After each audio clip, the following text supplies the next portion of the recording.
Ever heard a legend that makes the world's top gangs tremble in their boots? There's one human being out there who has them all shaking in fear. His name is Pietro. The wildest part? This absolute terror of an assassin is actually a 60-year-old grandpa. If life had gone according to plan, he'd be a retired legend.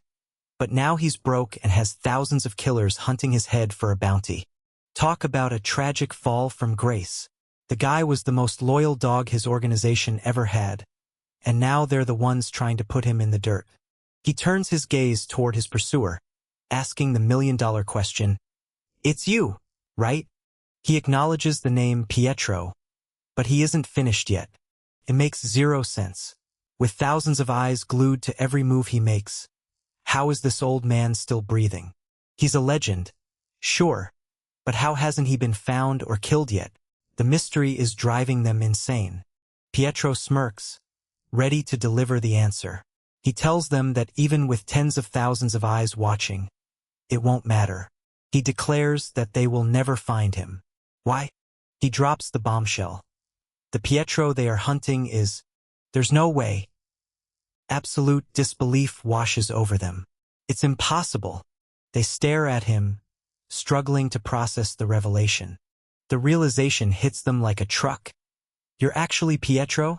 Flashback to 3 months ago. A subordinate screams at his boss, warning him that his reckless behavior is going to lead to disaster. He's ghosting their calls and refusing medical help. At this rate, he's a walking corpse. He's warned that he won't survive another 3 months if he keeps this up.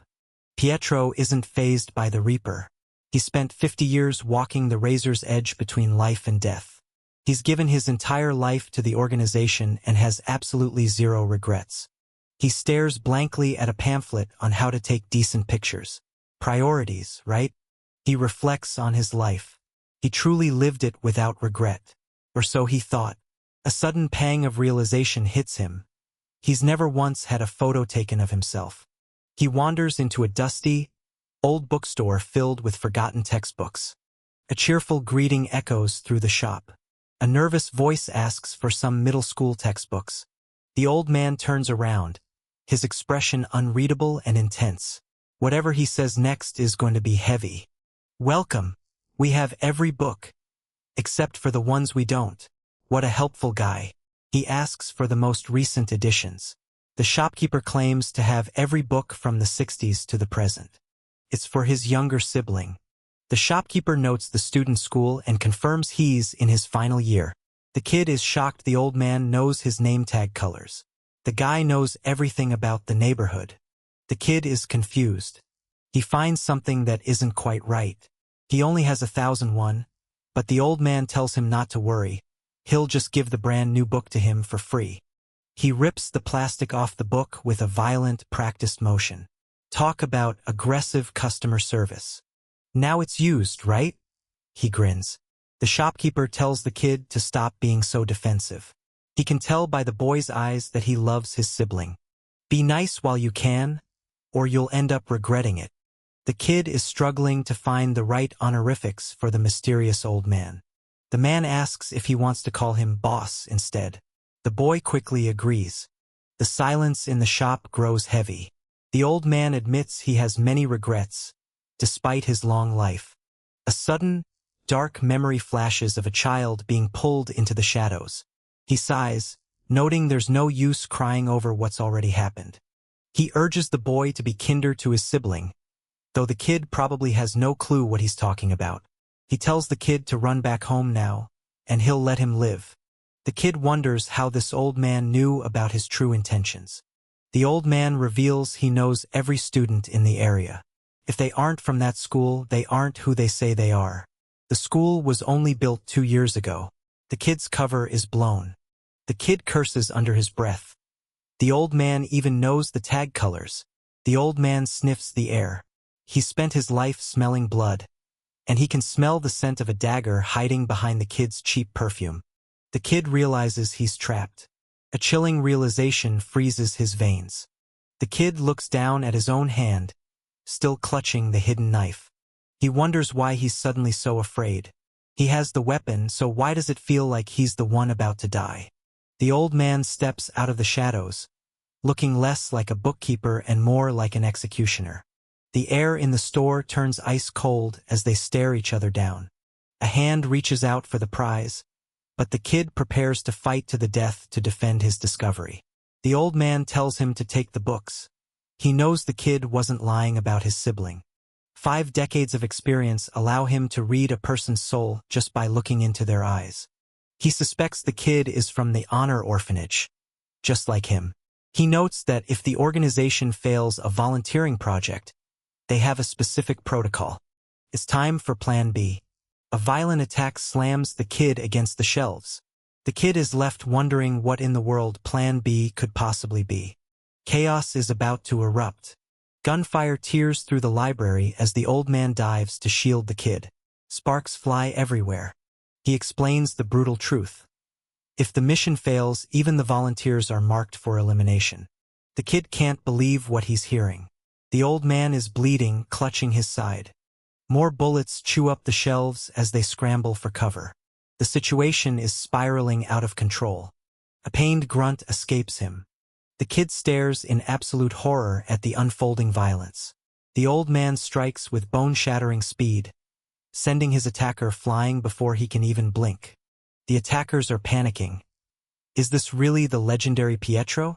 They acknowledge his rank and reputation. But even a legend can't beat the cancer unit. Pietro is tired of the chatter and demands to know why they're hunting him. He's still confused about the motive.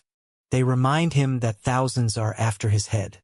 No point in crying over lost time now. The reason is simple. 157.6 billion won. That's his entire life savings. And they're going to steal it.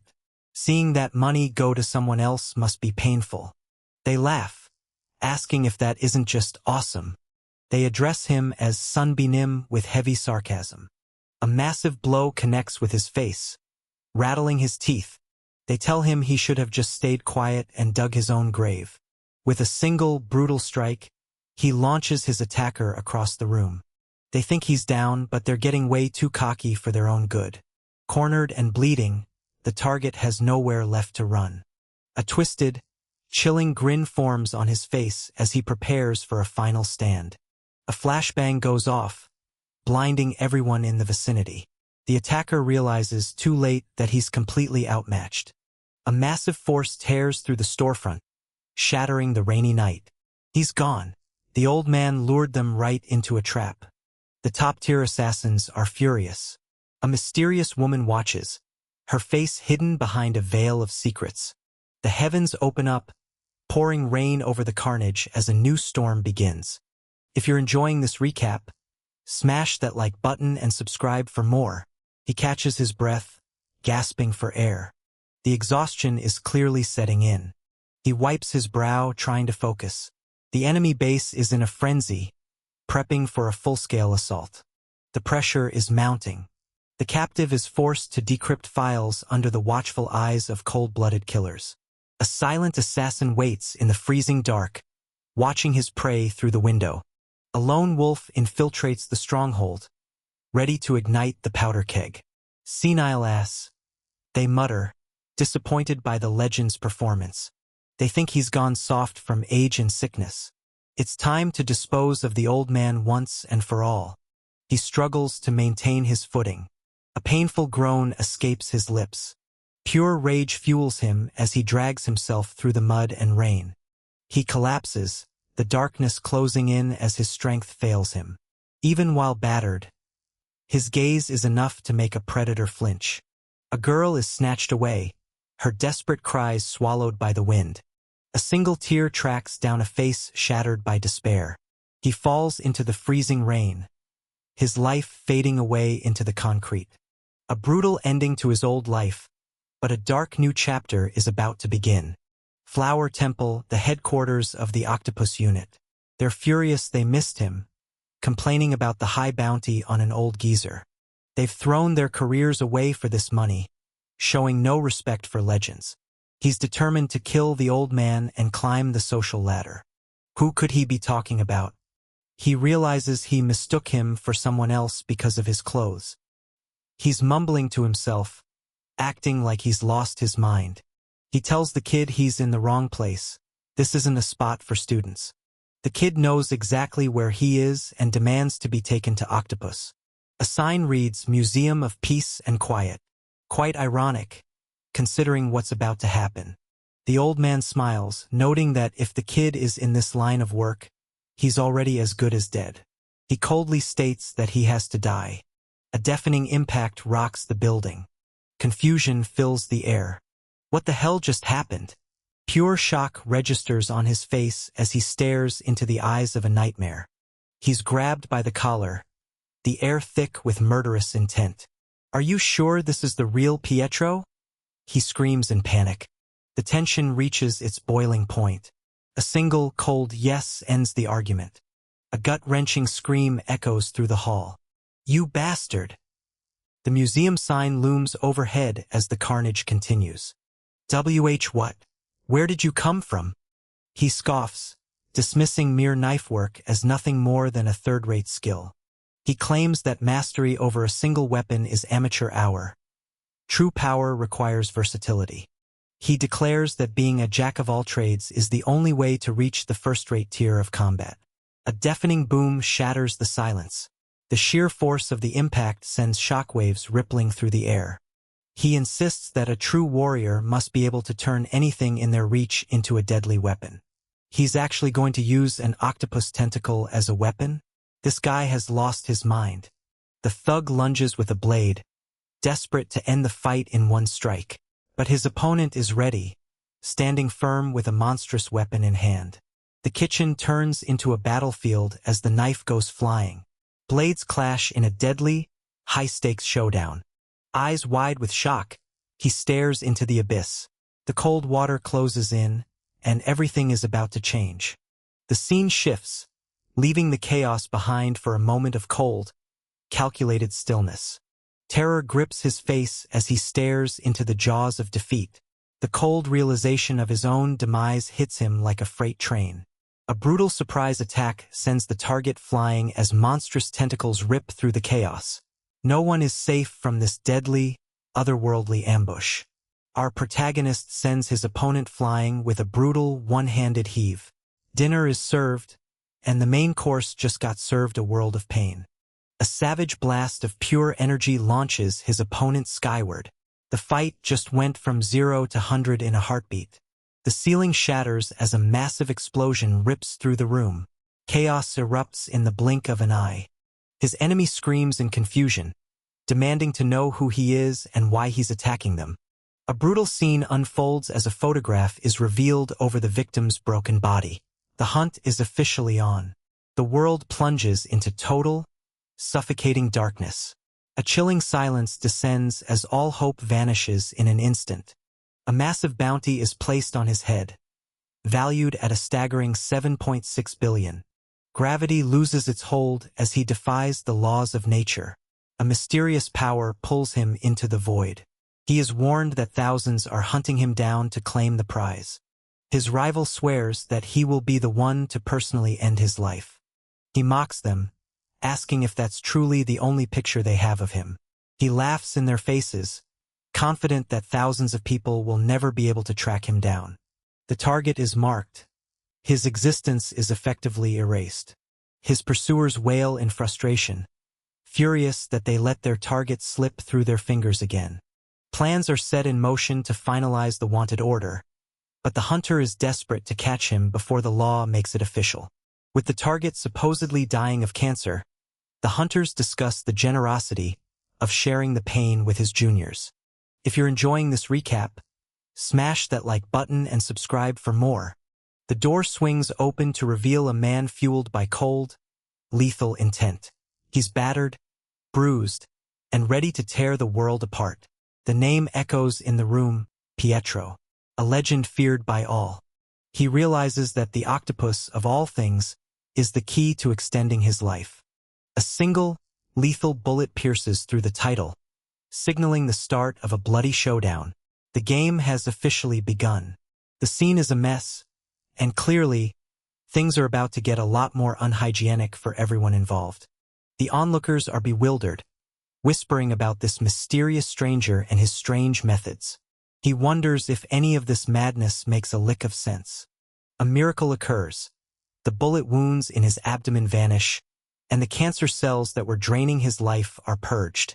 He stares into the mirror, stunned by the cold reality of his new reflection. A single touch confirms it. He's no longer the man he used to be. The bounty remains, a constant reminder that he is the most wanted man alive. The air turns ice-cold as he locks eyes with his target. There's no escaping the chilling intensity of that lethal gaze. The tension is rising, and the atmosphere is getting heavy enough to crush a man. A sudden, chilling realization stops him dead in his tracks. Something is definitely not right here. He mocks the struggling man's poverty, cruelly laughing about his mother's impending death and the unfairness of the contract. He sneers at the victim for wearing luxury brands like Louis Vuitton, mocking the idea that a gangster would use business attire to intimidate others. He explains the tactic. Flash the watch and the bag to distract the prey, making them lose focus until they sign their own doom. The stranger interrupts, coolly telling them this is a non-smoking area and to take it outside. The thugs are baffled. Who is this guy? The thugs threaten him for his lack of manners, warning that they'll beat him into the dirt for talking back to his elders. They tell him to get lost, boasting that they're in a good mood and he's lucky to leave with his life.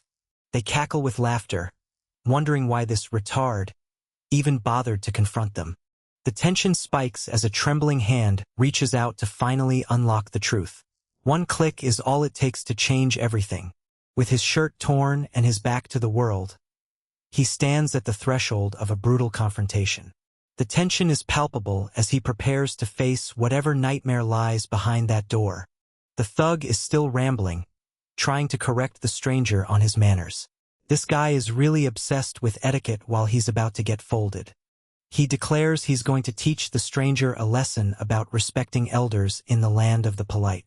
He beckons the stranger over with a condescending wave. The air hangs heavy with the scent of impending violence. A single, devastating blow shatters his composure and leaves him reeling in pure shock. He's completely out of his league. With a single, bone-crushing blow, he leaves his opponent completely unconscious. The Street King has been dethroned. The remaining thugs scream, demanding to know if he has any idea who they are. He remains unfazed, calmly pointing out that the thug is holding his pocket knife the wrong way. The blade gleams as tension fills the room. He's caught completely off guard by this lethal display. The thugs are losing their minds, swearing and screaming in a panicked frenzy. He warns the thug that if he weren't holding the blade properly, he wouldn't even have an arm left to stand on. They scream at him to shut up, their composure completely shattered. A brutal counterstrike lands with bone-shattering force. The tables have turned in an instant as the attacker is sent reeling. Pure, unadulterated rage consumes him as his eyes blaze with a terrifying new power. He's reaching his breaking point and there's no turning back now. He calmly notes that he didn't stab him. If he had, the thug would have been dead 3 times over. The thug continues to sputter, threatening him with the consequences of messing with someone of his status. He warns the young bastard that he's going to die right here. He dismisses the thug's pathetic threats with a sharp retort. He tells the thug to stop whining and start choosing a better path in life from now on. A quick scan of the bank account reveals a balance of 0, proving the thug is as broke as he is obnoxious. The silence that follows is deafening. With eyes burning like cold fire, he stares down his target with lethal intent. There is nowhere left to hide from his gaze. He mocks the scholarship the thug received from the Glory Group, finding it hilarious that they think they're so special. The journey begins at the quiet, ominous walls of the orphanage. Behind this unassuming facade, a dark secret waits to be unearthed. He reflects on the passage of time, noting that 50 years have passed since the beginning. The Glory Club poses as a charitable organization, claiming to support children suffering from malnutrition. The data logs reflect a complex web of corruption hidden behind public charity. A chilling, blood-red gaze locks onto the target. There is no escaping the cold fury burning in his eyes. The atmosphere is suffocating. Something terrible is about to happen. The thugs are shocked, wondering why he would dare come for them completely alone. He clarifies that he isn't Pietro, but it doesn't matter. He's the only one needed to finish them off. He calls out the Glory Club for their greed and warns them that betting everything on Pietro will only lead to their early graves. He suggests they cut the small talk and end this quickly, noting that a swift death is the only mercy they'll get. The thugs laugh, treating the threat like a joke while they wonder what their next move should be. They mention the Vacna Mercenary Company, the most ruthless military enterprise in the West. He wonders why this arrogant guy thinks he's so special, even if he isn't one of the 12 disciples. They decide to treat him well, which is just their code for preparing a trap. Every second is a ticking time bomb. The chair lies toppled in a pool of fresh blood, marking the site of a brutal struggle. Silence hangs heavy in the air as the grim scene reveals that someone just met a violent end. The thug stutters in disbelief, unable to comprehend the carnage before him. He asks in terror how a mere human could possibly be this strong. He critiques the feast they prepared, noting it was much blander than he expected. He breaks down the enemy's profile: codename Octopus, B+ rank, and a master of jiu-jitsu. The thug backs away, pleading for him to stay back. The berserker lunges forward with a terrifying, hollow grin. There's no escaping his lethal reach. The shadows deepen as the mysterious establishment looms under a blood-orange twilight. Behind these silent, glowing lanterns, a dangerous secret awaits. The tension is reaching a breaking point. They realize the CCTV was destroyed and there are no traces of weapons, leading them to one conclusion. They panic, realizing that the old man, Pietro, is alive and hunting them down one by one. They prioritize getting the bounty order issued, desperate to secure the target before he finds them first. Orders are shouted to track his location at all costs. The facade shatters as a peaceful encounter spirals into a brutal, blood-soaked nightmare. A single moment of calm is violently replaced by a desperate, lethal struggle. The order is received. The hunt is back on. A sudden, powerful gust of wind tears through the opulent chamber, sending the lanterns swinging wildly. Tension fills the air as the serene atmosphere is shattered in an instant. The staff is confused, claiming they aren't even open for business today. They cautiously ask if he has an appointment or a meeting with them. He replies that he has no appointment, but he does have a long-standing grudge to settle. They ask if it's about a credit pressure issue, noting that it must be a very large amount. He confirms the number, 7.6 billion, with a sinister smile plastered across his face. This tattooed menace is ready to unleash pure chaos. Don't let that calm expression fool you. He's absolutely lethal. He commands the doors to be closed. Nobody is leaving this room. He suspects the visitor is connected to Pietro, but he doesn't care. He's not walking out alive regardless. The air crackles with lethal intent. They are baffled by his knowledge of Pietro and scramble to figure out who he is and what his objective is. They debate his identity. Is he a son? A disciple? They can't believe Pietro, who was always a lone wolf, would have an associate. A deadly stillness washes over his face, hiding a storm of intent brewing deep within his eyes. The calm before the slaughter has arrived. He stands there, completely unbothered by the weapons pointed at him. He gives them an ultimatum. They have exactly two choices. They can either hand over Pietro's location or get a bullet to the head for resisting. He mocks them, saying he doesn't like either option, much to the thugs' growing irritation. The thugs brag that no one has ever survived after hearing those terms. He drops the bomb. I'm Pietro. He tells them he was the one who took out their subordinates. The title erupts in a shower of carnage as a lethal bullet tears through the frame. The hunt has officially begun. They are stunned, struggling to process the claim. He insults the man's hearing, reiterating clearly that he was the one who killed their two men. They are confused. If he's not Pietro, who is he? And why is he claiming the kills? They realize the situation is getting messy, especially if he's lying about the kills. They wonder why he would attack them if he wasn't the man they were hunting. The thug brandishes his gun, warning him that this isn't a game and demanding to know his true connection to Pietro.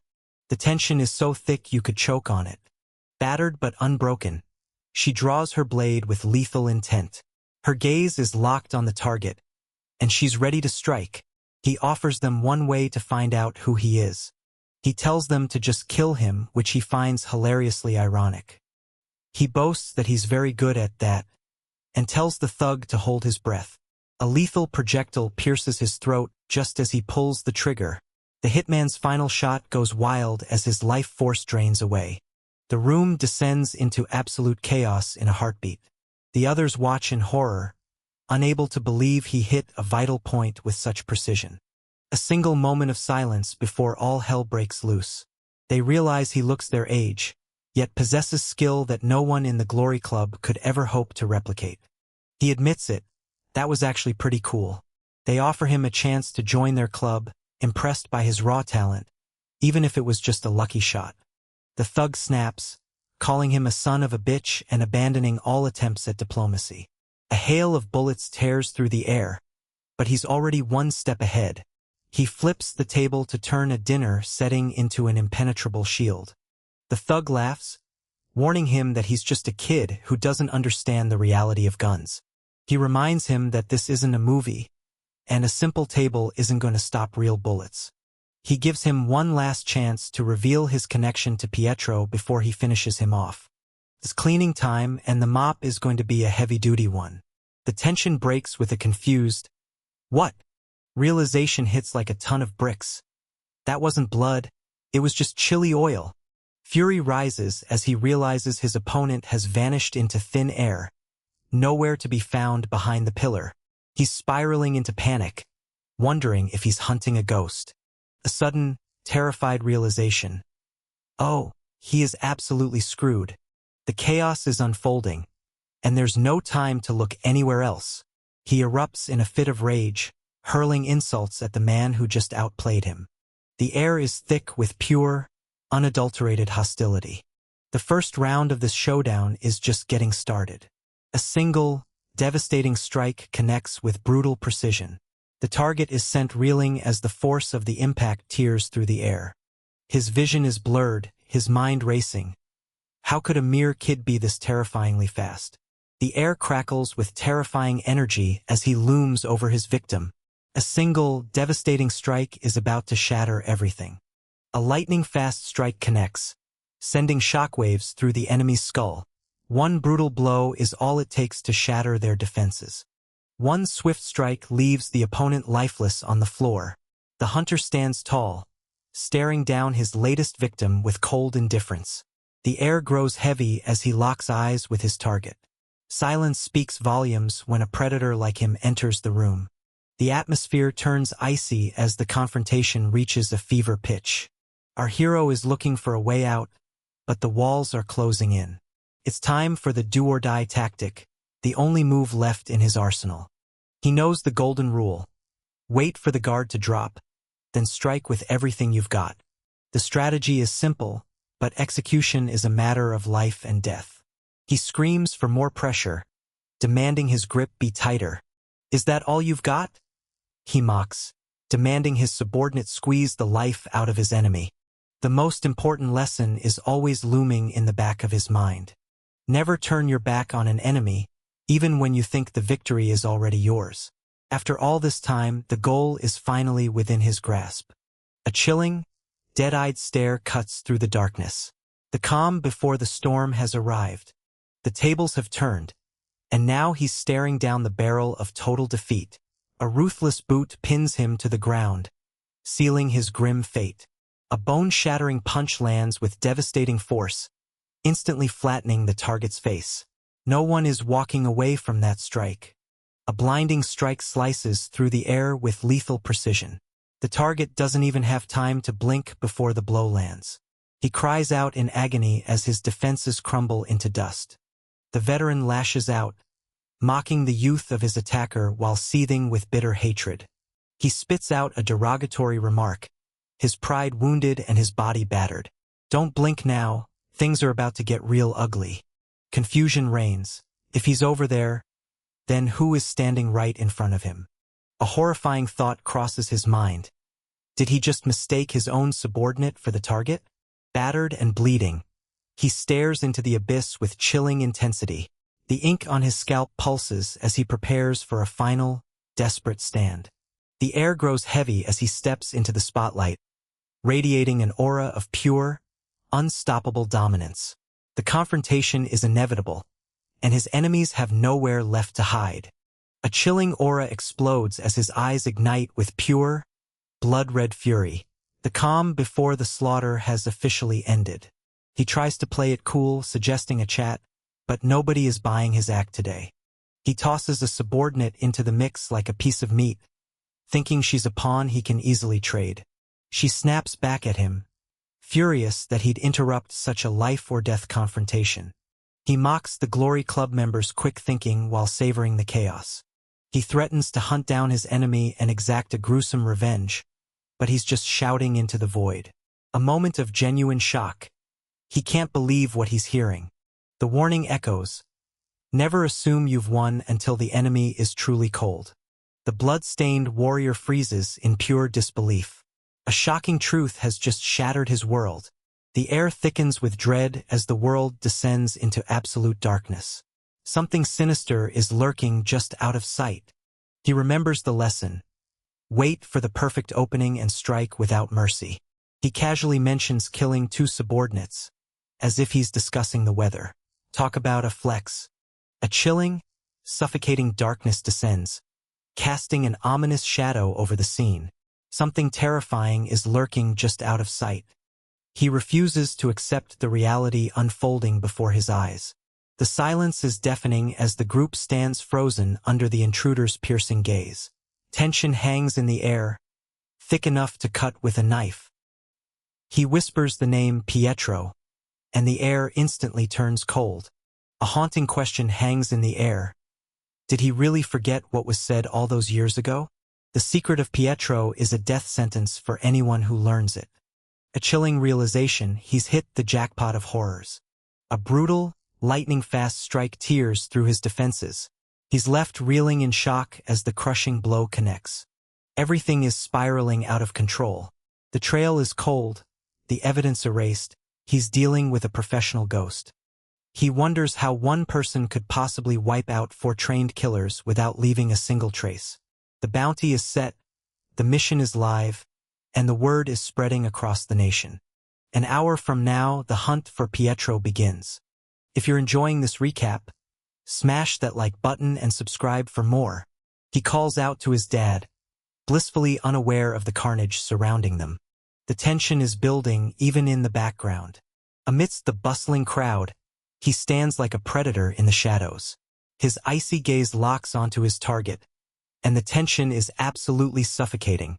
A pathetic flyer offering warm meals, as if a bowl of soup could fix this mess. The Glory Club puts on a charitable front, but we all know they're hiding something sinister behind those donations. They're recruiting donors, but this foundation is definitely a front for something much darker. The flyer spills out its sob story about lonely elders, but it's just a mask for the organization's true, rotten core.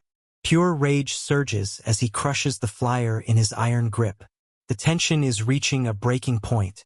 The situation is degrading into a total mess. He's frantically searching for a way to stay one step ahead of his pursuers. The beast lunges, jaws wide open and dripping with lethal intent. Death itself is mere inches away. The master stands in the shadows, his loyal beast pulsing with a lethal, glowing aura. Terror is coming for anyone foolish enough to cross them. The clock is ticking, and time is running out. A pale, skeletal hand slams against the metal wall in a desperate bid for escape. The chilling tension is reaching its breaking point. He's annoyed by the sheer number of people cluttering his path. He's desperately trying to shove past the crowd, his mind on more important matters.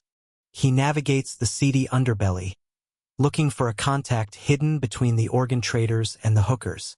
He finally spots the target. It's exactly where he needed it to be. A chilling silhouette emerges from the blinding light, signaling the start of a ruthless confrontation. The shadows hold their breath as he descends into the darkness. A gasp of recognition. Something has caught his eye.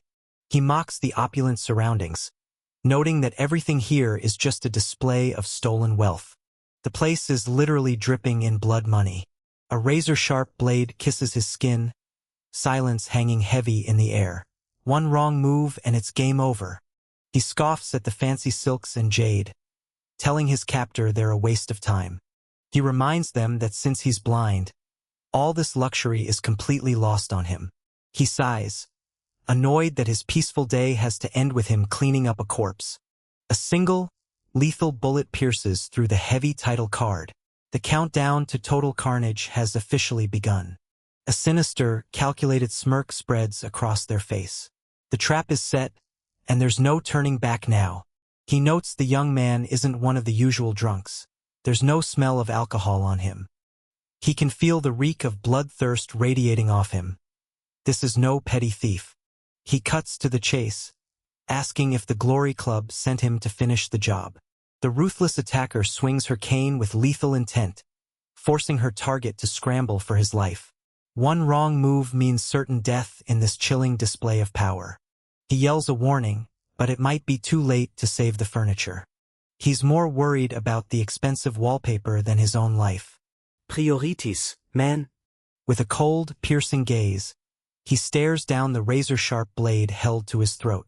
He doesn't flinch. He's ready to strike back. He taunts his attacker, asking if they've ever seen a blind man this deadly before. A chilling smile spreads across her face as she locks eyes with her next victim. The predator has found her mark, and there's nowhere left to run. With a brutal display of raw power, he effortlessly flips his opponent midair. The dance of death begins with a crushing takedown. A blinding strike tears through the darkness, sending glasses flying as the target narrowly dodges a lethal blow. The intensity is off the charts as the battle erupts in a flash of pure carnage. He admits he was genuinely terrified, but quickly shifts back into his cold, calculating persona. He senses no bloodthirst. The kid is hiding his true intentions behind a mask of calm. He questions the morality of attacking a disabled person, though he knows the answer is they don't care. A monstrous beast lunges with lethal intent, leaving our hero face to face with certain death. The hunt is on, and there's no room for error. Pinned to the ground and gasping for air, she stares up in pure, unadulterated shock. The tables have turned in an instant, and she's completely at her opponent's mercy. The tension is reaching a critical level. A random assortment of items, as if someone just cleared out a bar. He's staring at him, realization finally dawning on his face. He questions how he could have possibly become younger, demanding he stop the transformation. He's obsessed with the skin, noting the softness and the lack of that distinct old person smell. He demands to know what he's doing, his patience wearing thin. He wants the secret to the transformation, even if it means dying to get it. Was it a gunshot? Poison? He's desperate to know exactly how to trigger this rebirth. The tension is palpable as they stand in the middle of a life-changing conversation. He asks the impossible question. How does he plan to take on the Glory Club all by himself? A moment of pure serenity washes over as the tension fades away. Everything goes quiet in this peaceful, golden instant. He speaks with an air of absolute certainty.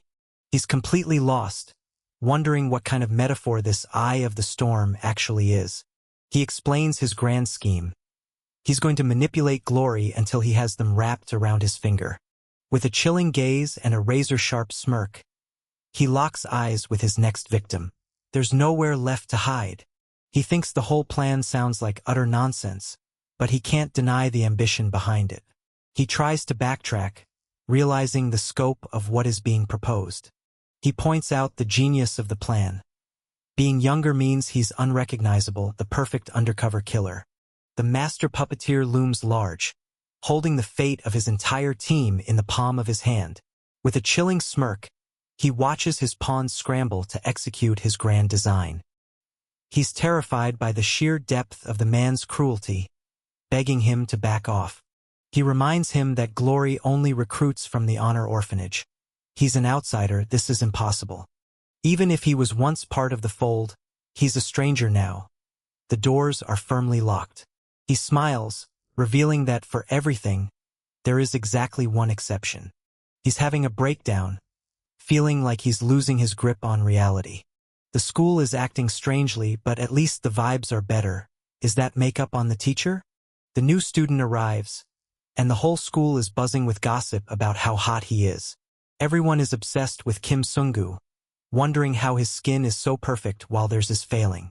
The teacher is trying to stay professional, but even she's swooning over his unique voice. The name Kim Sung-gu is on everyone's lips. The teacher tries to keep the boundary clear, but it's hard when the student is this captivating. The chaos of school life is a strange contrast to the life of a killer. The little fluffball is absolutely smitten, purring away with the cutest blush you've ever seen. Pure, unadulterated happiness has taken over. She asks about his MBTI, trying to see if there's any substance behind that pretty face. The national dance performance is the stage where everything is about to change. He reiterates the difficulty of getting into the killer class, warning him that it's a closed shop. There is a flicker of hope in his eyes. One single exception to the rule, and he's going to use it. The stage is set for a performance that will catch the eyes of the deadliest people in the nation. It's a 1 in a million chance, but he's never been one to play it safe. He knows exactly what he needs to do to grab their attention. He confirms the plan, he's going to make his move, and there's no turning back now. The atmosphere turns ice cold as he taps the microphone, demanding absolute silence. Every eye in the room is locked on him, bracing for the bombshell about to drop. The stage is set for the 14th National Dance Performance. The jury is ready, the audience is waiting, and our protagonist is doing exactly what, again? He stares down the crowd and drops a terrifying truth. He is a killer. Talk about a dramatic career pivot. All eyes are locked on the mysterious figures looming from above. The tension in the room is reaching a breaking point. Whispers erupt through the hall. Who on earth is this guy and why is he crashing the ballet awards? The audience is baffled. Did he really just claim his dream is to be a professional killer? That's definitely not on the career aptitude test. He doubles down, declaring his ambition to be a killer who is also really good at studying. Talk about being a high achiever in the wrong field. Some onlookers can't help but laugh at the absurdity. A studious killer? His confidence is actually kind of impressive in a completely unhinged way. The confusion peaks as he shouts something unintelligible, leaving everyone more bewildered than before. He mocks the crowd, realizing they've fallen for his bait hook, line, and sinker. He turns his predatory gaze toward a specific target, demanding an answer. He accuses the man of seducing Yejin, but the target is too confused to even process the question. The target lashes out, calling him a motherfucker and accusing him of just trying to grab the spotlight. Jang Yiziel was once known for his legendary devotion to Oh Yejin, his girlfriend of 22 days and the pride of divine honor high. But today, the holy order of their romance has been shattered by the mysterious Pietro. He screams for revenge, claiming this is their very first meeting, though the intensity suggests otherwise. Everyone remembers Jang Yiziel, the notorious brawler who conquered the entire Mapo district with his bare fists. He dodges the heavy blow with lethal precision. A lightning-fast counterattack is already underway. He senses the cold touch of death in the air as the fight escalates. He realizes with a bitter sting that he never actually managed to protect her. A brutal, crushing blow lands squarely on his head. The impact leaves him completely defenseless. A brutal palm strike slams into his face, shattering his composure instantly. There's no escaping this devastating blow. A pathetic whimper escapes his lips as he realizes he is completely outmatched by Yiziel. The teacher bursts in, shocked that a fight is breaking out in such a sacred, prestigious school. Tempers flare as the students start making cruel jokes about the teacher's dead father. That's a low blow, even for a delinquent. The teacher demands they follow him, but the students just laugh, pointing out that nobody is actually holding him back. A chilling silhouette looms in the silence, breathless and ready to strike. The tension is suffocating as they prepare for the ultimate showdown. The onlookers are hooked, whispering that this drama is actually turning out to be pretty entertaining. The command is given, they aren't just here to fight, they're here to kill. The students are mesmerized by the transfer student's edgy, emo energy. They think he's absolutely wild. A horrifying realization dawns on the crowd. Is he actually planning to tear the school down to the ground? A lethal bullet tears through the title, signaling that the carnage is just getting started. The game is on, and nowhere is safe. The prestigious academy looms under a clear blue sky, concealing the dangerous secrets lurking within its halls. A new chapter of chaos is about to begin. He approaches Yunbil, coolly asking if there's a seat available for him. She demands to know why he's there, and he dryly explains that he only came because he was being followed. He claims he has no appetite, but his actions suggest he's ready for a full-course meal of violence. Someone complains about the noise, but our protagonist couldn't care less. Caught in a moment of intense focus, she clutches the strawberry with a gaze that could kill. Something's clearly about to go down. He looks her dead in the eye and asks the ultimate question. Does she want to live? He pauses, letting the weight of his threat sink into the very marrow of her bones.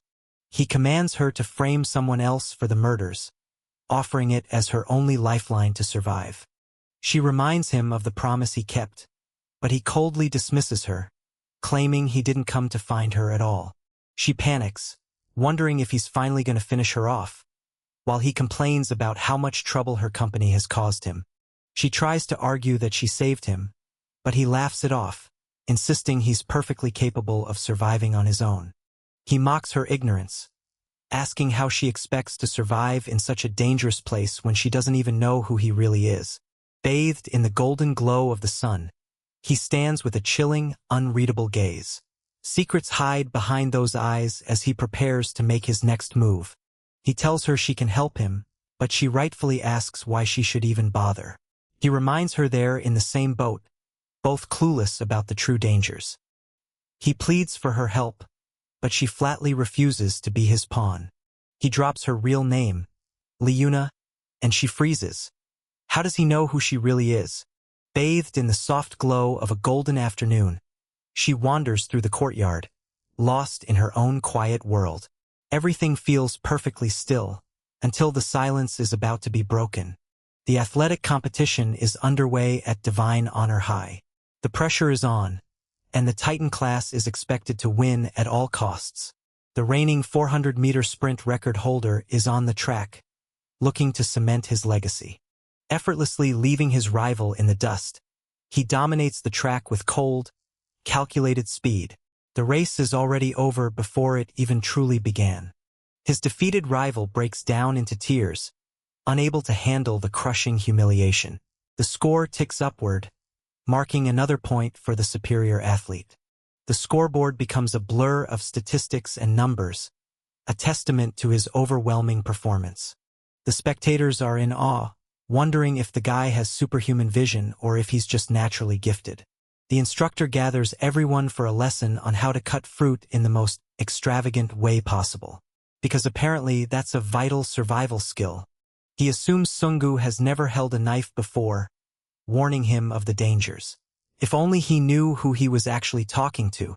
With a lethal glare, he draws his blade and prepares to strike. There's nowhere left to hide. Sungu presents his creation, a rabbit carved from an apple. The teacher is baffled. The thing looks like it's actually breathing. A cold, lethal blade pierces through the fabric, sinking deep into its target. The strike is sudden, silent, and absolutely devastating. He refuses to clean up, calling the teacher a loser and a son of a bitch. Talk about a lack of respect for authority. He dares the teacher to do something other than yell or hand out points. The class erupts in mocking laughter at the teacher's expense. When the teacher brings up his parents, the student threatens to sue him for emotional abuse. Who knew delinquent students were such legal experts?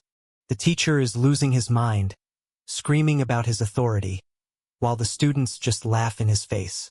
The student claims he is the new school authority, and the class thinks it's the funniest thing they've ever heard. They threaten to upload the whole embarrassing incident to TikTok, warning the teacher that he'll be fired if he keeps acting up. They're excited for the views, completely ignoring the sheer danger standing right in front of them. They point out the new killer transfer student, mocking him as the latest freak of the school. They ask if he really hit the teacher, praising his cool concept, while telling him to just get lost. He stands his ground, refusing to move for the bullies. The bully threatens to spit on him, laughing like a maniac. Someone really needs to teach this guy some manners. They ask him what he's staring at, giving him one last chance to walk away before they end him. The ultimatum is clear. Either leave now, or prepare to die quietly. A lightning-fast strike narrowly misses its mark. Our protagonist dodges with ice-cold precision, not even spilling a drop of his drink. The bullies laugh, unable to believe he missed, while our hero remains completely unfazed. Eyes burning with lethal intent, he lunges forward to claim his target. There's no escaping his predatory gaze. A lightning-fast strike sends the opponent spiraling through the air. One brutal blow is all it takes to shatter their defenses. A vicious ambush unfolds as a brute lunges forward, brick raised high to deliver a crushing blow. Eyes wide with shock, he freezes as an unstoppable force tears past him. The danger is real, and he's caught completely off guard. A savage, lightning-fast strike shatters the air. The battle reaches a breaking point as raw power meets cold precision. He manages a quick apology to the teacher, but it's clear he's far from finished. He tells the villain to wait and see. Justice always wins, even if he has to force it. The teacher is still reeling, shocked that a student would dare fight in front of him again. He calls the students bastards for leaving their phones behind and ignoring his orders. Sungu is asked if he was a troublemaker back in his student days, too. The irony is palpable. A lightning-fast axe kick descends with lethal precision. Will he dodge the strike or be crushed by the blow? He expected nothing less from his opponent. He points out that Sungu isn't a normal guy, using his skills as undeniable evidence. He gestures to the cup of water. Sungu didn't spill a single drop, even in the heat of combat. He demands to know where Sungu learned such deadly moves. He asks the deeper question, why did he bother learning them in the first place? The answer is simple and terrifying. He wants to. It's all for the sake of one thing: cold, calculated revenge. A cold, calculating gaze pierces through the darkness. He's not just watching, he's hunting. A single sip is all he needs before unleashing absolute carnage. His veins are popping and his grip is locked. The calm before the storm is over. A chilling smile creeps across his face, signaling that someone is about to meet a truly brutal end. The predator has finally cornered his prey. Welcome to the elite world of Glory's killer instructors. Only a few children are chosen to learn the dark arts of a killer. Sungu is a rare find, but the path ahead won't be easy. He's officially welcomed into the fold, whether he likes it or not. The air freezes as he stares into the abyss, paralyzed by a chilling, heart-stopping revelation. The credits roll on this secret organization, revealing the players behind the scenes. He realizes the true nature of the place he's stumbled into. It's called the Volunteer Club, but that name couldn't be further from the truth. He begins to wonder if this is truly the place where they train assassins. The suspicion settles in. This is definitely not a place for charity work. He focuses, knowing he has to keep his guard up if he wants to survive. He's introduced as the new volunteer, and the others are immediately suspicious of why he's there. He snaps back, telling them to stop staring and keep their mouths shut. The tension rises as they size him up, looking for any sign of weakness. Did he just wink? Was it a twitch? Or is he promising to kill them all? The uncertainty is maddening. He introduces himself as Kim Sungu, pretending to be a normal kid while standing in a literal killer factory. They couldn't care less about his name, but they notice he's built differently than the average student. Only the elite from the honor orphanage are allowed here. How did an outsider like him manage to slip through the cracks? He claims to be from the honor orphanage too, the very first generation. They decide it's time for a welcoming party to break the new guy in. They suggest some punch, but the tone implies it's going to be a very painful experience. They call it a blood punch, and they're sure their training will serve them well. They insist on being the ones to welcome him, and it doesn't look like they're bringing gifts. Li Yuna tries to intervene, warning them that they might all end up dead if they keep pushing. They tell her to get out of the way unless she wants a beating, too. She tried to warn them. They mock him, asking if he's just a neighborhood hooligan who got lost. He plays it cool, admitting he knows how to fight. Just a little bit. They tell him this fight is going to be his last. Talk about a warm welcome. The atmosphere turns deadly as the combatants prepare to clash. They look down on him, claiming he has no idea what they risk their lives for. They're here to become the best killers in the world, just like the legendary disciple Pietro. He asks who they're talking about, feigning complete ignorance. They speak the name with reverence, as if he's a god among men. They declare there's no room for a nepotism baby like him in their ranks. The confrontation reaches its peak. Who will land the first blow? He sighs, already getting bored of their posturing. He invites them all to come at him at once, tired of wasting time. They think he's absolutely lost his mind for challenging them. They boast about their 18 years of experience, ready to crush him. They scream as they launch their attack, ready to teach the baby a lesson. As expected, the Dako brothers move in perfect sync to deliver the pain. They gasp for air, already regretting that they didn't go easy on him, or so they think. They brag that he couldn't even defend himself, completely oblivious to what just happened. The school hallway falls into a chilling, eerie silence after hours. Shadows stretch long as a tense, mysterious atmosphere takes hold of the empty corridor. He calls out to Kim Sungu, ready to settle the score. He questions if Sungu is underestimating them, but Sungu isn't buying the act for a second. He reveals he was watching Sungu's every move earlier, and he wasn't impressed. A lethal pincer attack unfolds as the combatants launch bone-crushing strikes from every angle. Our hero remains ice-cold, barely flinching as the whirlwind of violence erupts around him. He asks if Sungu even put any real strength into his previous moves. Sungu insists he always does his best, but the challenger claims to have proof of his deception. Unlike the others, he knows exactly what kind of monster he's dealing with. If you're enjoying this recap, smash that like button and subscribe for more. The hero stares back, completely unfazed, while the antagonist grows frustrated by his lack of sweat. The tension builds as they confront each other, secrets hanging in the balance.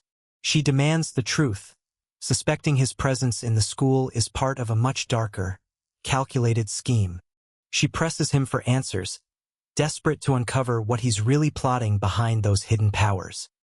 He pauses, weighing his words with a calm that only makes her more suspicious. Tension spikes as she corners him against the wall, locking him in a desperate, breathless standoff.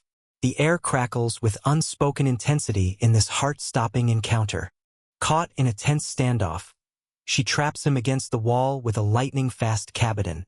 The air crackles with pure, unadulterated drama. He brushes her off with a lame excuse about lunch, despite it being midnight. Talk about a terrible liar.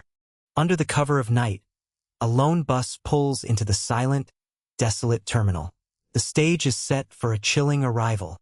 He promises to return when the sun rises, leaving behind a trail of mystery. He boasts about his lucky payday, but something feels deeply off about this entire setup. The bus driver is confused. He was expecting a whole group, not just one guy. The driver stares in disbelief. Why is there only one passenger for such a massive transport? He claims he's alone, but his suspicious demeanor suggests he's hiding far more than just himself. He's got way too much luggage for a solo trip. Is he moving house or moving a body? The driver begrudgingly helps load the heavy cases, unaware that he's likely dealing with a total psychopath. He plays innocent, acting like he has no idea why the driver is so stressed out. Suddenly, he challenges the driver to a high-stakes bet. He taunts him, daring him to guess what's hidden inside those mysterious suitcases. The atmosphere grows heavy as the numbers are laid out on the table. The driver wisely declines the bet, sensing that things are about to get dangerous. A chilling smirk creeps across his face as he sits in the shadows, waiting to unleash his deadly scheme. Don't be fooled by the suit. This man is a predator on the hunt. The driver is trembling, convinced he saw something move inside one of those bags. It definitely moved. Whatever is inside that luggage is alive and struggling. The mission is revealed. They are working for the powerful Deha Group, targeting a high-stakes sponsor's interest. The reward for success is a prestigious recommendation from the chairman himself.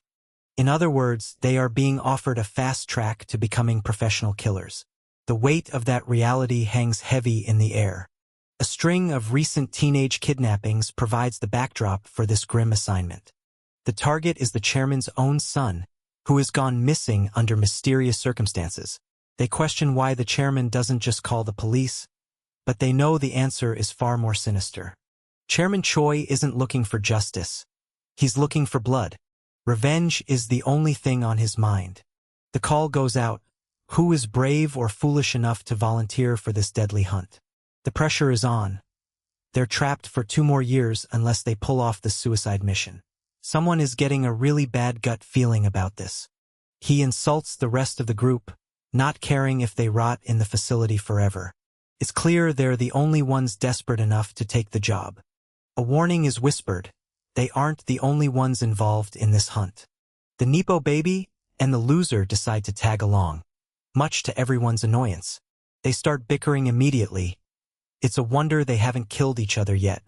They prepare for combat, assuming this is just another standard beatdown mission. But there's a catch they haven't even considered yet. A chilling gaze locks onto his target, signaling that there's no turning back now. The calm before the storm has just shattered. Adrenaline hits the max as the coaster plunges, leaving the bustling amusement park in a blur below. It's a high-speed thrill ride where there's no turning back. He tells them to enjoy themselves while they still can. The team is completely lost. The absurdity of the situation is starting to sink in. They question the bizarre choice of attire in an amusement park. Bikinis at a theme park? Someone's got weird priorities. He tells them to stop overthinking and just look around. They try to play it cool while gathering intelligence, but they're clearly out of their depth. This is the exact location where the chairman's son was last seen. The briefing is clear. Secure the hostage and neutralize the kidnapper at all costs. The trail has gone cold, and they are left searching for fragments of evidence. They acknowledge the gravity of the situation. With no real leads in such a massive park, the chance of finding him alive is plummeting. The focus shifts to a mysterious figure who seems to know exactly what's going on. He acts like he's playing a game and he's holding all the cards. They decide to head toward the main area to scout for more clues. The stage is set for absolute carnage. A single bullet tears through the title, signaling the start of a lethal showdown. An employee tries to turn them away, citing reservation rules, but they aren't here for the rides. The bureaucracy of a theme park is the last thing they need right now. They're told to just install the app and move along, as if they have time for tech support. The haunted house is fully booked, yet mysteriously empty. They push forward, deeper into the heart of the park's darkest corners. The chaos of the park contrasts sharply with the lethal intent of our characters. A vendor tries to hustle them at a shooting gallery, unaware of who he's dealing with. He's cheating with weighted dolls, but he's about to find out that being a scammer is a great way to lose a finger. They play along, waiting for the perfect moment to strike. They thank the boss, keeping their cover perfectly intact for now. They move to the next area, but someone is way too distracted by the snacks. The team is getting impatient. This mission is turning into a vacation. A flicker of childhood nostalgia hits him, but he shakes it off. They try to embrace the fun, even if it's likely their last. The realization that their lives are cheap makes every laugh feel like a luxury. She's been dragged along, and her only goal is finding the next meal. Suddenly, something catches their attention. A signal on their phone. It's the missing boy's AirPod signal. The shadows close in as masked assailants brutally snatch their helpless target. There is no escape from this cold-blooded abduction. But the location is completely unexpected. The signal is coming from inside the women's restroom. They debate whether to charge in or call for backup. Caution is thrown to the wind. They move in to investigate. The signal is strong, but the area seems perfectly normal. She tries to approach a stranger, putting on her best, "I'm not a murderer" smile. She pops the question, hoping to get a straight answer. Chaos erupts as the woman screams, claiming she's being attacked by a crazy bitch. The plan goes sideways immediately. Accusations fly, and the woman accuses her of being a pickpocket. Oh, the irony! A boyfriend jumps into the fray, ready to defend his girl. He threatens to beat her down, completely unaware that he's picking a fight with a stone-cold killer. A massive hand lunges from the shadows, but she doesn't even flinch. The tension explodes as she stares down her attacker with ice-cold defiance. The rest of the team wonders where she vanished to. They assume she's just causing trouble, as usual. The mystery deepens with every passing second. Little do they know, things are escalating quickly. Danger is lurking right around the corner. A sudden strike changes everything. The situation is spiraling out of control. A sharp, mysterious probe inches closer to the ear, threatening a chilling intrusion. There is no turning back now. The truth behind the stolen items is finally revealed. She's put on the spot, forced to explain her suspicious find. The evidence is undeniable. Those are definitely the missing boy's AirPods. They've stumbled onto the kidnapper's trail. They realize they were both chasing the same lead. The kidnapper picked the perfect place to hide, a spot where noise is expected and secrets are easily buried. The haunted house is a front. It's the only place that's fully booked but completely silent. That's where the kidnappers are hiding, and it's time to crash the party. The heavy doors creak open to reveal a gruesome chamber stained with fresh blood. Something sinister waits in the darkness. The order is given. Focus up and prepare for the worst. They argue over who takes point, but the fear in their eyes is palpable. They stick together, even though they're clearly terrified of what's waiting inside. The silence is deafening. It's too quiet for a place like this. They brace themselves for the fight of their lives. The group freezes in terror as they stumble upon a gruesome, blood-soaked trail. Death hangs heavy in the air, and there is no turning back now. They've reached the point of no return. The objective is clear, and failure isn't an option. Everything has been leading to this moment. The mission was a trap from the very beginning. He stares into the void as his life force fades into a pool of crimson. The brutal reality of defeat hits home. The tension is absolute. A heavy door slams shut with a deafening thud. The silence that follows is absolutely chilling. The instructors realize they've sent the kids into a slaughterhouse. The silence on the other end of the line is the most terrifying sound of all. They realize they are dealing with Park Sang-do, a name that spells death. He was once a candidate, but even the organization couldn't contain his madness. He was cut loose, and now he's gone completely rogue. The instructors try to justify their decision, but they know they've made a fatal error. His name alone is enough to make the veterans sweat. They realize too late that the children are playing a game against a monster. An endless sea of suitcases stretches out, concealing a dark and chilling secret. What nightmare is hidden inside this mountain of luggage? Bound and helpless, our protagonists are trapped in the dark with no escape in sight. The tension is suffocating as they await their grim fate. The mastermind reveals his method, chloroform, the classic choice for a villain with no imagination.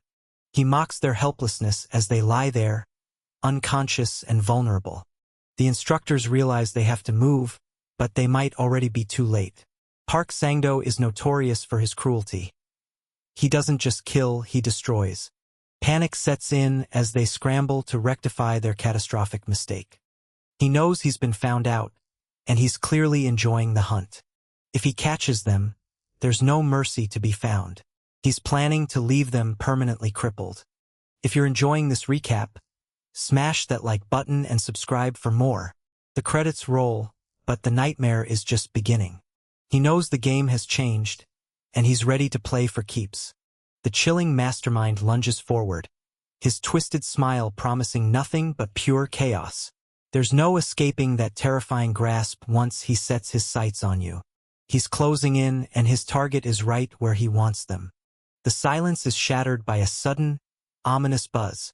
His cold eyes lock onto the screen, signaling that the real game is about to begin. Park Sang-do is on the line, and he's ready to deliver the final blow. The tension is suffocating as he makes that chilling call. She stands frozen, bracing for the inevitable fallout. He taunts his former sunbae, his voice dripping with malice. The veins bulge as pure, unadulterated rage consumes him. Whatever that call is about, someone is about to pay the ultimate price.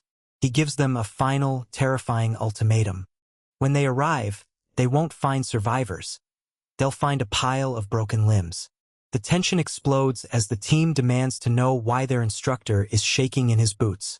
Trembling uncontrollably, the instructor stares into the abyss of his own fear. He screams their names, panic etched across his face. He orders them to infiltrate the room, claiming the targets are weak and ripe for the taking. Someone is sleeping with their mouth wide open in the middle of a death trap. Talk about a healthy sleep schedule. Paralyzed by the situation, he realizes there is no other choice but to act. He's shocked to find the sleeper awake, but the guy claims he never closed his eyes in the first place. He backpedals furiously, insisting he was only trying to wake him up with a little pinch. He starts showing off his training, trying to get his partner to join the fray with some intense movements. His partner is completely baffled. When did he even learn to do that? He claims he would have intervened if things had actually gone south. Sure, buddy, we believe you. He drops a bombshell. This isn't just a kidnapping. The culprit is a former member of the dreaded Glory organization. He asks if his companion likes to gamble, leaving the other totally confused by his bizarre priorities. The stage is set for a blood-soaked showdown. Prepare yourself as the hunt for the killer Pietro begins. The stranger mocks the office worker, warning him that if he doesn't want to die, he better start talking. He demands to know the location of Choi Yun-chang's son. Impressed by their foul mouths, the killer proposes a high-stakes bet to the youngsters.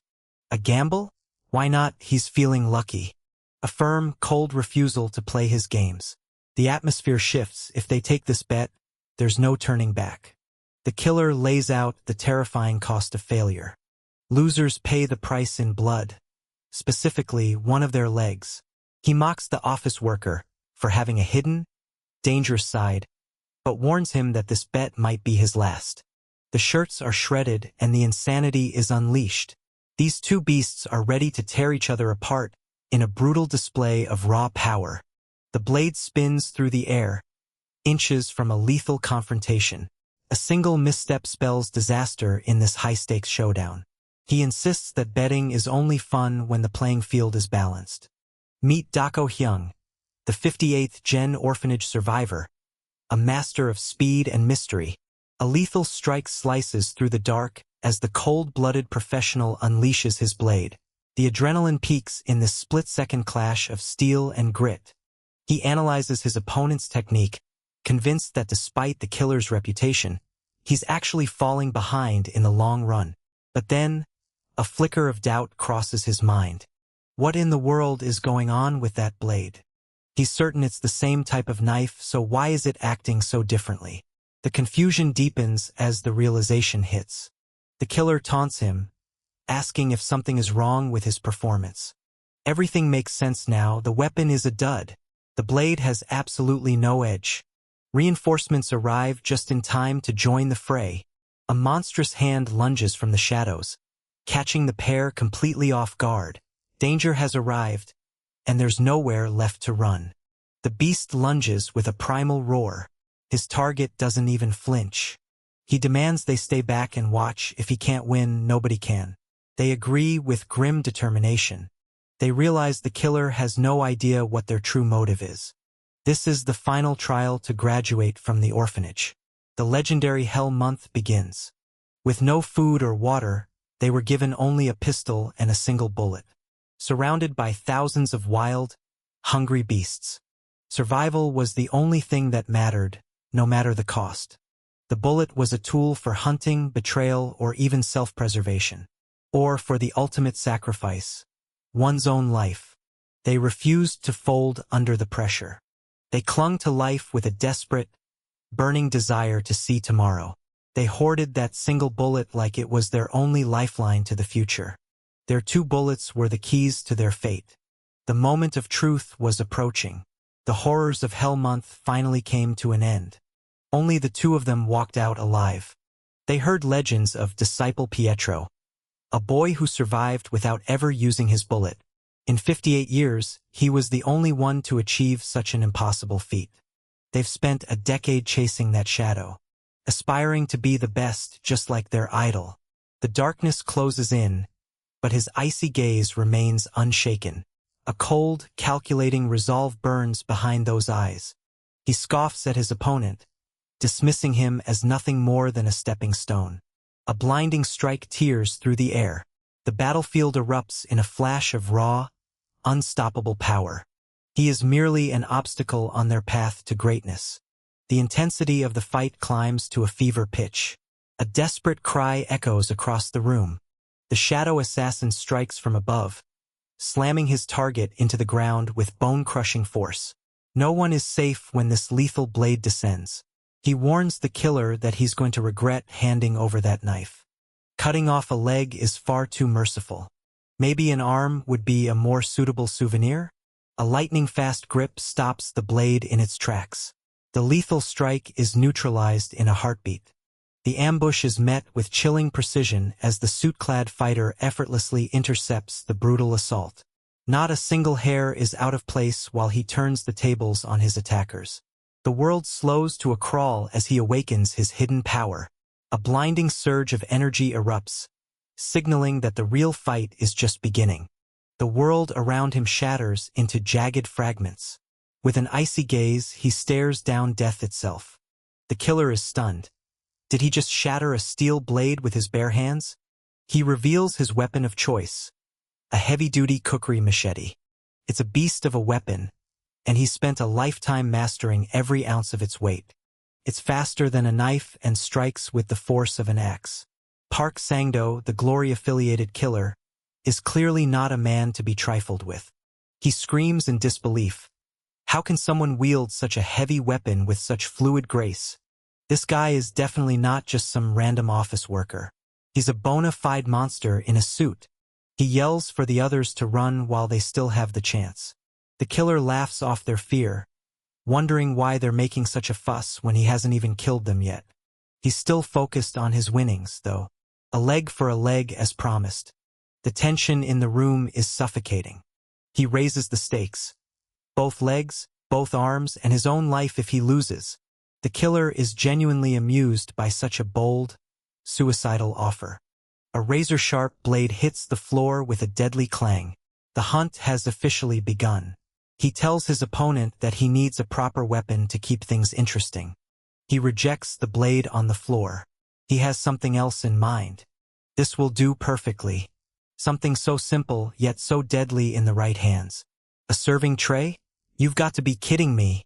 The killer bursts into laughter at the sheer audacity.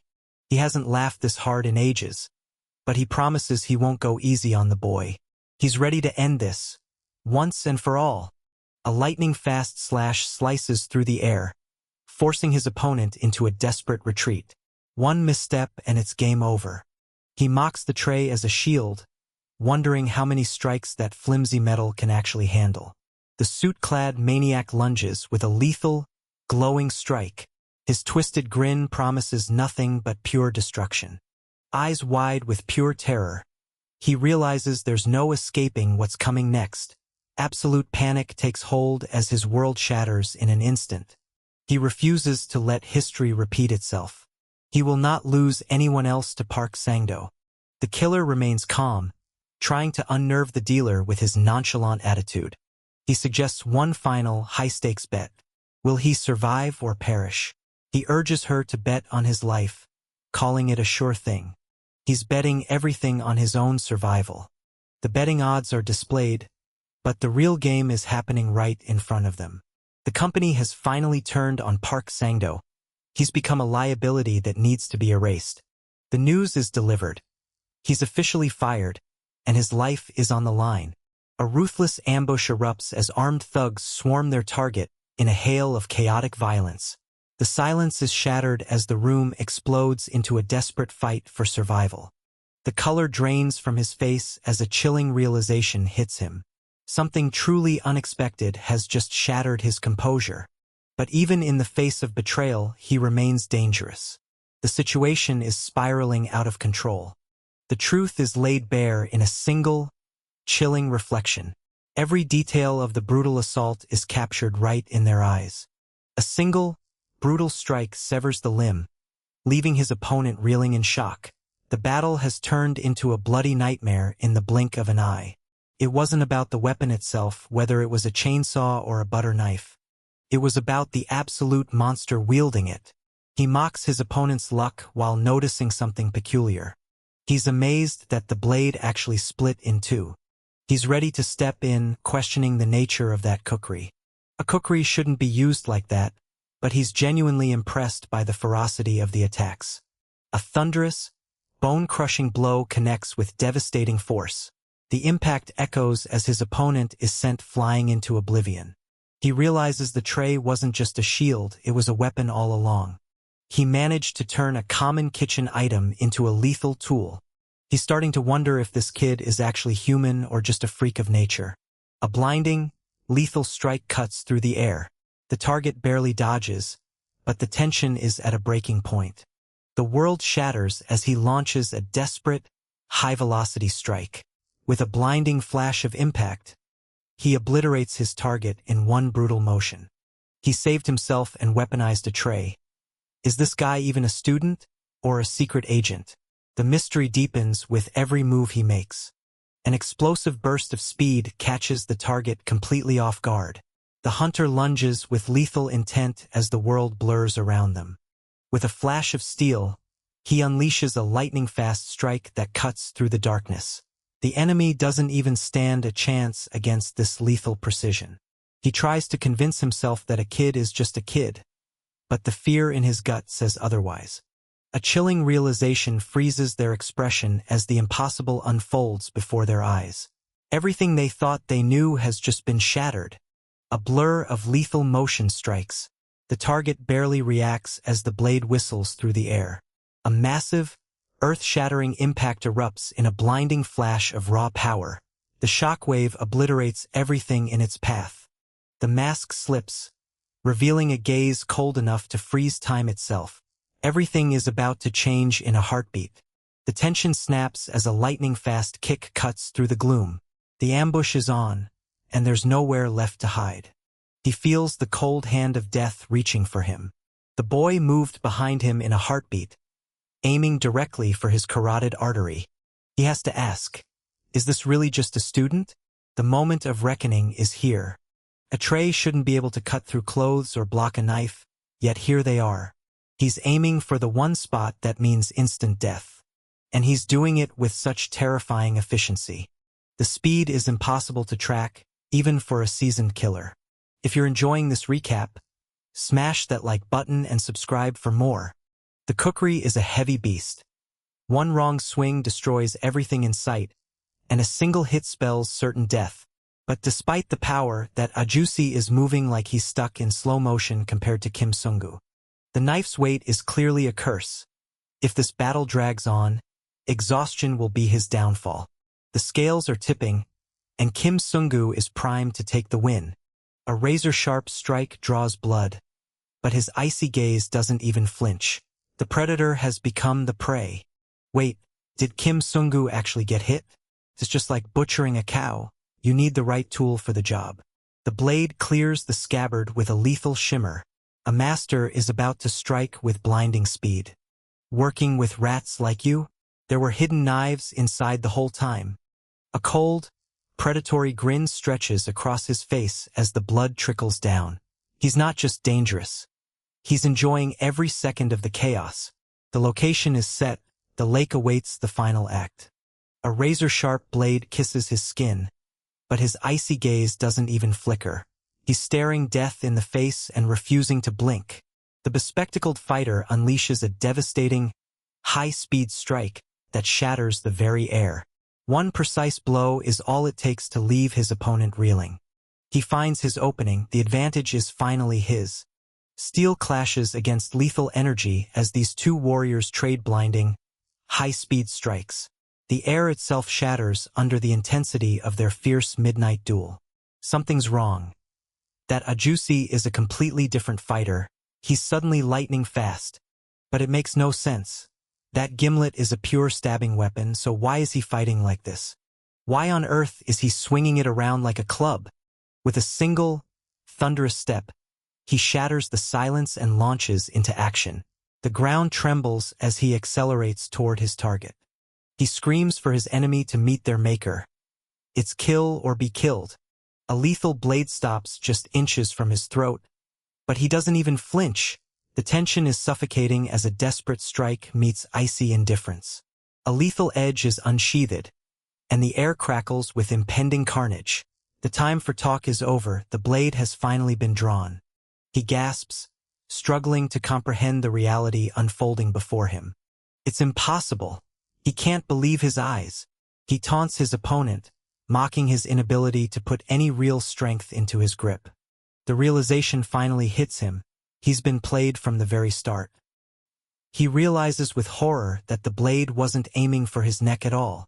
Every move, every feint, it was all part of a calculated trap. The target was his hand. He demands to know what kind of monster he's dealing with. He methodically dissects the anatomy of his enemy's defeat. He's methodically severed every flexor, extensor, and abductor muscle, along with the median, radial, and ulnar nerves. He coolly confirms that every single connection required to hold a weapon has been sliced clean through. It was a surgical strike from the very first second. He drops the bombshell. He never intended to kill him in the first place. His opponent is reeling, refusing to accept such a humiliating outcome. He stares at the boy, realizing this isn't just some student or mere child. He wonders in terror just how many lives this kid has chewed up. He demands to know the secret behind his terrifying hunger for battle. He brings up his own twisted philosophy. A flimsy tray can never stand up to the weight of a cast-iron knife. The background noise fades into a sharp, piercing audio cue. He lets out a manic laugh. The sheer absurdity of the situation has him losing his mind. He's cackling like a madman. This guy is absolutely unhinged. He mocks his victim, asking how his own piss tastes while reliving a sick, twisted memory from his childhood. Every day was a fantasy of slaughtering those bastards. Yet, he tells Park Sang-do it was a blast, promising they'll meet again, even though he lacked the guts to fight back before. But then, everything changed. A single, defining incident snapped him into his true, awakened state.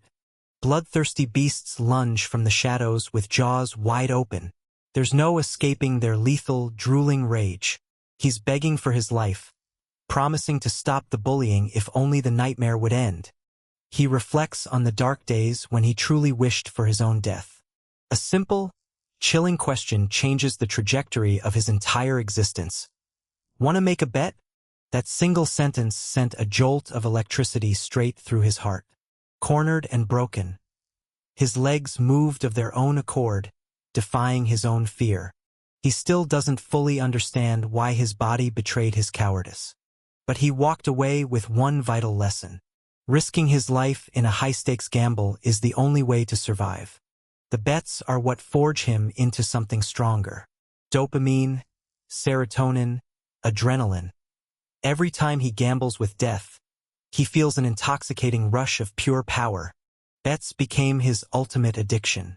He was undefeated, the king of the gamble, and the strongest one in the room. A bone-crushing blow lands squarely on target, leaving him reeling in pure, unadulterated shock. His face ripples under the sheer force of a strike he never saw coming. He refuses to believe that he's actually losing control of the situation. A vibrant bouquet is discarded, tumbling across the cold ground in a shocking display of disrespect. The beautiful flowers are left to wither as chaos unfolds. Terror grips her as she freezes, eyes wide with the realization of a horrifying truth. She tries to stifle a scream as the shadows close in. She shrieks at them to stay back, her voice trembling with raw panic. He demands they kneel, his voice dripping with venomous rage. He threatens to take everyone down with him in a fiery explosion. He reveals the chilling truth. Those suitcases aren't empty. They're filled with kidnapped children. The heir to the Deha group, President Choi Yun-chang's son, is among the victims. What kind of monster stuffs people into suitcases? If that grenade goes off, they're all history. They're trapped on the roof with no way out. The reality of death finally starts to sink in. He wonders if there's any scenario where they actually make it out alive. He warns them that the pin is already pulled, so they better keep their mouths shut if they want to live. He calls it a threat, but it's really just a death sentence waiting to trigger. They stare at him, seething with hatred for this absolute lunatic. A brutal, lightning-fast strike connects, sending his target spiraling into total oblivion. There's no escaping the raw power of this devastating blow. Another strike lands, shattering his opponent's resolve. One clean hit is all it takes. He unleashes a devastating, lethal strike with total focus. There is no turning back now. A brutal, lightning-fast strike sends the enemy crashing into the ground. The tables have turned in a heartbeat. He taunts his victim, mocking his pathetic attempt to fight back. He tells him to stop the sobbing and get up. The pin is back in and he's not done yet. He's just getting warmed up, and the nightmare for his opponent is only beginning. In a flash of blinding speed, our hero effortlessly intercepts the attacker mid-lunge. The tables have turned, leaving his opponent in total shock. He's spiraling, desperately wondering what kind of twisted plan is coming next. He's begging for a draw, his bravado completely evaporated. He promises to wipe the slate clean and release all the children if he can just walk away. He's panicking, screaming out into the void as his world falls apart. He can't believe it. Is this really the Park Sang-do he used to know? He's begging for mercy, pleading for his life as the reality of his defeat sets in. He calls out to his comrades, realizing how far they've all come. And just like that, the incident comes to a sudden, violent close. President Choi Yun-chang's son is saved, along with every other child held captive. Rumors of Park Sang-do's infamy were apparently understated. He's a total legend. The villain is hauled off to the Glory headquarters to face his judgment. The nightmare of his life as a killer is over, yet he struggles to believe it's actually real. He checks in with his Hyung, wondering if those kids are going to be all right after all this. There are still so many questions left hanging in the air. He tells him to get inside before he catches a cold. Since he denies involvement, there's nothing left to say. The hunt is on and the stakes have never been higher. Prepare for a brutal descent into the world of Killer Pietro. They've officially earned their stripes as killers, but they're only rank D. Talk about a disappointment. They're throwing a fit over their low rank, but let's be real, complaining about an S-rank kill while holding a D-rank badge is pretty hilarious. They wonder why they were summoned here, descending into the depths of the facility with growing unease. If you're enjoying this recap, smash that like button and subscribe for more. They're starting to wonder if this is where their journey finally ends. They're on the wrong floor, frantically slamming the doors shut and apologizing to anyone who'll listen. A mysterious voice greets them, revealing they've been expected all along. They scramble to identify themselves as allies, hoping to avoid a beatdown. They're being led deeper into the belly of the beast. The president is personally interested in them for saving the Deha group's heir. They're being pampered with orders to be well cared for. Talk about a promotion. They're decked out in high-quality suits, feeling like absolute bosses. They're shocked to hear the president personally took an interest in them, even if it was just through food and clothes. His heart is racing. He knows something big is about to go down. The main event of the day is finally about to begin. Total shock grips the pair as an unbelievable sight unfolds before their eyes. They can't even begin to process the sheer intensity of what they're witnessing. Their jaws hit the floor.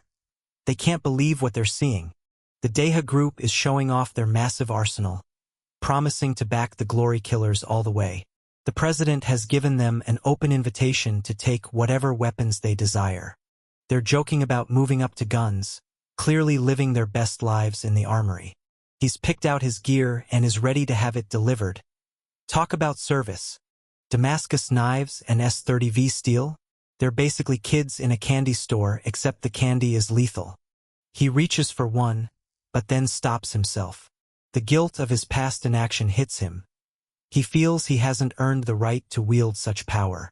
Everyone is watching, curious to see what the student will choose as his weapon of choice. A simple fountain pen, it's all he needs. Why choose a sword when you can write a death sentence? The clock is ticking, and the pressure is building. He acknowledges the president's orders, his duty clear. They're being escorted to the president's inner sanctum, complaining all the way about the inconvenience. A sudden stop, the escort is exclusive. Only Kim Sung-gu is invited to the inner circle, leaving the others in a state of indignant shock. The elevator surges upward, climbing relentlessly toward the 41st floor. Tension mounts with every passing second as the destination draws near. The president notes the fountain pen choice, a classic tool of a bygone era. It's a discontinued model from 40 years ago, a relic passed down through his grandfather. He's baffled as to why the head of the Deha group would care about a kid from an orphanage, but he heads in anyway. The doors slide open, revealing the man behind the curtain. The escort completes his mission and beats a hasty retreat. The president has been waiting for this moment. He enters the room to meet Choi Eun-chong, the man who runs the world's most powerful military enterprise. The pleasantries are exchanged, but the air is thick with unspoken intent.